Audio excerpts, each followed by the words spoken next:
வரசாவன்னு ஒரு சாத்திர சமுதாயம் பண்ணுவாங்க இறந்தவங்களுக்காக. இறந்தவங்க வந்து மறுபடியும் இங்கேயே நம்ம இதில் வந்து குளத்தில் பிறந்துட்டு வருவாங்கிற ஒரு ஐதீகத்தில் ஒரு 4 வருஷத்துலையும் 3 வருஷத்துல ஒரு சாத்திரம் பண்ணுவாங்க.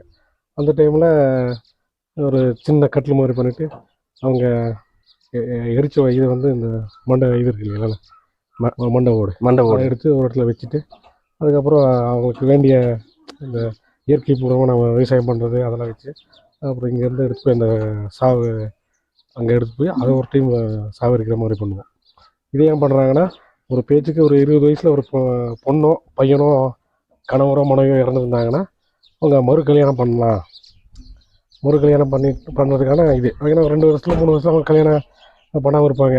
மறுபடியும் அவங்க எப்படி இருந்தாலும் அவங்க கணவர் திரும்பி வர மாட்டார், உங்கள் வீட்டுக்காரர் திரும்பி வர மாட்டார். அதனால் நீங்கள் மறுபடியும் இன்னொரு வாழ்க்கைக்கு போகணும். அதனால் இந்த சாத்திரத்தை பண்ணிவிட்டு அப்புறம் அவங்களுக்கு புது பொண்ணு புது பையன் மாதிரி பண்ணி விட்டு